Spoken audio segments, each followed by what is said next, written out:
Pangalan mo? Pangalan mo? Ha? Ano pangalan mo? Pangalan mo? Pangalan mo? Ano pangalan mo? Ano pangalan mo? Ha? Ay, sorry. Ano pangalan mo? Ano pangalan mo? Ano pangalan mo? Ha? Ha? Sino yun? Ano pangalan mo? Gary. Hindi yun ang pangalan niya, yung pinabanggit niya. Pangalan mo? Gary daw. Gary. Pangalan mo? Ano pangalan mo? Ha? Ano? Ano pangalan mo? Ano pangalan mo? Kids. Ay, di ba kanina pag tinatanong kasi, di ba sabi ko kanina ma'am, sabi ko sa kanya, pag anong pangalan niya, sagutin niya. Pero ngayon hindi sumasagot. Alam mo na, sumalin talaga totally yung patawa. No? Ano pangalan mo? Ay, anong pangalan mo? Ha? Ano pangalan mo? Makikipag-usap ka pa o hindi?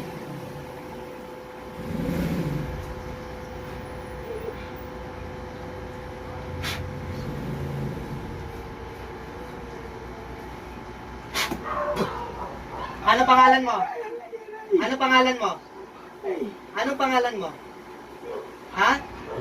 Ano ang pangalan mo? Ha? Mahirap? Mahirap. Ano pangalan mo? Ano pangalan mo nga? Ha? Ano pangalan mo? Ha? Ano pangalan mo? Ay, maghihirap ka talaga niyan pag ayaw mo makipag-usap. Ha? Eh, ano pangalan mo? Sa inyo, ma'am, ganyan ang boses niya. Sa paningin, sa ano mo, sa tingin mo. Ah. Pero di siya sumasagot ng pangalan eh. Kasi, nung una, di ba sabi ko, ma'am, kinakausap, sagutin ang pangalan kung ano yun. Nakadalawang beses pa ka nagtry, para sure eh. Ayaw Kasi niya. meron kasi niyan, meron talaga mapandim lang na gumagawa. Pero ito, confirm ko, tao ang gumagawa nito. Hindi yan espiritu, tao talaga. Pinagawa ba sir? O siya? Siya ang gumagawa, yan, yung Yung nakasabi. nakasanib na. Ano Ayaw mo pangalan mo? salita eh. Makikipag-usap ka ba sa akin? Hindi. Ha? Ano pangalan mo? Makikipag-usap ka ba o hindi? Ha? Ha? Makikipag-usap ka o hindi?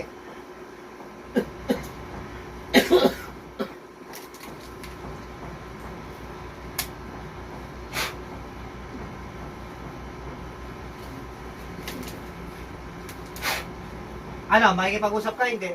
Oh, makikipag-usap ka o hindi? Ha? Ano pangalan mo? Ano pangalan mo? Ha? Hindi ka makikipag-usap? Ha? Hindi niya masabi.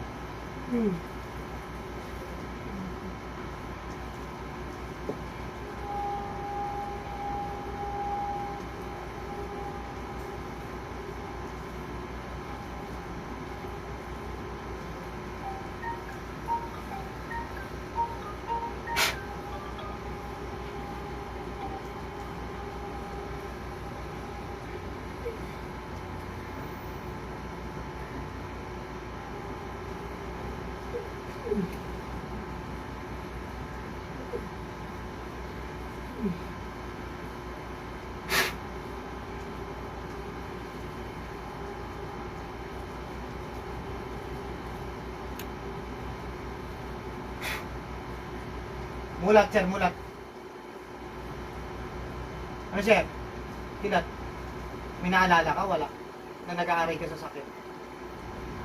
May naalala ka, sir? Wala. Walang maalala. Hindi siya yon. May naalala ka na nag-aaray ka sa sakit? Wala. Sumanib kasi yung gumagawa. No, kasi yun, nandilin lang pa yun eh. Alam mo yung nandilin lang yung mangkukulam. Ang galing. Na kunwari, si sir ang nasasaktan pa rin. O, tinan mo, di ba? Hindi mo naalala nag-aaray ka sa sakit, sir. Pa, may natin pa ano? Oh, walang naalala. Yan yung sinasabi ko. May Yan. mga mangkukulam kasi na ganyan. Merong espiritu rin. Eh, sa akin kasi, hindi kasi ako malinlang ng mga espiritu, mangkukulam. Oh. Kaya tinatanong ko pasyente, naalala mo na sa nag-aaray ka sa sakit? Hindi. Oh, hindi siya yon. Pero, yung acting niya, parang siya pa rin yung- yun. Di ba? Parang, hindi ko masabi kung sino ako.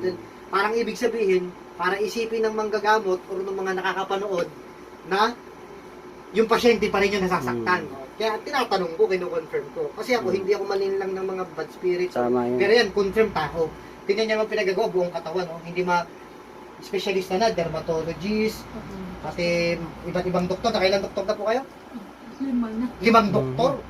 Sa loob ng 1 buwan, hindi gumagaling. Nephrologist pa. Oh, yun. Oh. Si ma'am. Kaya si ma'am, nakikita ko si ma'am na naaawa, akala niya yung father niya yung nasasaktan. Pero ako kasi, hindi ako madaya ng mga mangkukulam or bad spirit. Pero yan, mangkukulam talaga yan. Sir, Gary ang pangalan niya. Gary nga eh. May kakilala kayo nun? May kakilala kayong Gary siya? Oo, sinabi mo, Gary. Binabanggit Gary eh. hindi niya, sir, baka di niya sinabi. Hindi niya alam, matagal na ba na ginagawa? Sige sir, relax kayo, upo kayo. Pagod kayo sir, pagod. Tingnan nyo at pantay na yan. Tingnan, si ma'am, kahit yung sa mga ibang, ano yan, parang akala, yung pasyente ang masasaktan, ano? Hindi niya alam na nag-aaray siya sa sakit. Wala na. Kanina, sobrang haba ng kanan mo, sir, di ba? Pantay na. Sobrang haba ng kanan. Eh, ngayon, napantay na. Wala na yan. Pantay na yan, sir. Pantay na. Pantay na. Tingnan mo, sir. Ano? Yung kanan mo, sobrang haba kanina. Pantay na yan. Ano lang. Natutulak mo lang dito kaya parang umaano yung kaliwa mo, hindi pantay yung buhit. Natutulak mo lang yun, sir, kaya parang, pero pagka ayan, pantay, nakita mo, sir, pantay guhit. Ang mahaba sa'yo, kanan kanina, sobrang haba, ngayon pantay na. Kaya lahat ng advice ko, sir, hanggat maaari sundin po, ha? Tao yan, confirm. Ang galing pa eh. Malayo ba sa amin, sir? O malayo? Paano na lang po natin, pag-usapan natin na after gamutin po, sir, na ang talaga. Kasi dadasalan pa naman po si sir eh. Pero confirm yan. No? Kaya tinodas ko na kasi nandilin lang pa eh. Si ma'am nag-aalala kasi akala niya yung father niya yung nasasaktan eh. Kasi may mga ganyan mapanlin lang na ano, may espiritu mapanlin lang, may mangkukulam na mapanlin lang. Kasi ayaw nilang bitawan ng sakit yung ginagawa nila ng sakit. Pero lalaki ang gumawa sa sir. Eh. Bakit kaya? Ano, may duda kayo na ano? Oh, yun, may duda si ma'am na ano, lalaki yung nagawa. Sige, pigit. Inggit siguro yan. Kung may galit.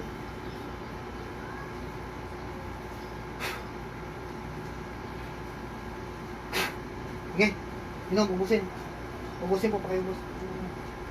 Pag-iisipin mo yan, pagka hindi ka marunong tumingin, pagka ang manggagamot, kayang lukuhin ng mga yan. Yung mga kalap, titignan mo, alam, pasyente ang nasasaktan. Kasi yan, pagka ganon, ibig sabihin, ayaw, kahit mamatay sila, di bali nang mamatay sila, hindi ko tatanggalan ng sakit na ginawa ko dito. Ganun Ganun yung yan. answer. Ibig sabihin, matindi ang galit talaga. Ngayon sa awa ng Diyos, pumantay naman na yan. Lahat ng advice ko na lang hanggat maaari sundin. Kamusta pakiramdam, sir? After nyo magamot, kamusta? Yung yan lang ba yung pinaka-iniindan yung ano, o may mabigat kayong iniinda sa dibdib? Yung ano ko, hindi ako pinapatulog ng Ubo. ubo ko sa gabi. Tsaka tumamaos ako. Mamaos, bukod pa po doon, yung bigat ng katawan o sakit ng ulo, wala naman po meron. Sa ibang parte ng katawan. Mabigat yung katawan ko. Pero ngayon, try nyo itayo. Pakiramdaman nyo po kung may nagbago o wala after kayo magamot siya. Try nyo lang. Pakiramdaman nyo na po kami. Parang napagod eh. Parang napagod, o kasi Wala. sinaliban talaga. Ganun kasi na sumanib kasi ng saliban na ano, may normal yun. Tsaka kapag ka ano, nire-release yung sakit na ginawa, kaya medyo parang may pagod. First time nyo lang naranasan yan, yung napapagod. Kasi nasaniban kasi. No, pero yung mga iniindan yung sakit, may pinagbago ba ron o wala? Hindi ako nilalaglag nun. Mabigat yung Pakiramdam. Pero ngayon, may mabigat pa rin pakiramdam o napalitan ng pagod o ano po ba? Ano nyo po? Sabihin nyo po yung totoo kung mabigat pa rin ang pakiramdam. parang napagod naman ako. Pagod lang pero yung bigat ng pakiramdam wala na. Hindi, wala na eh. Doon talagang yung pumalit pagod kasi sinaniban. No? Sa pagkasanib kasi yun ng espiritu, nanghina yung katawan ng pasyente kaya first time nyo lang naranasan ng hina. Kaya lahat ng advice nyo sir, hanggat maaari,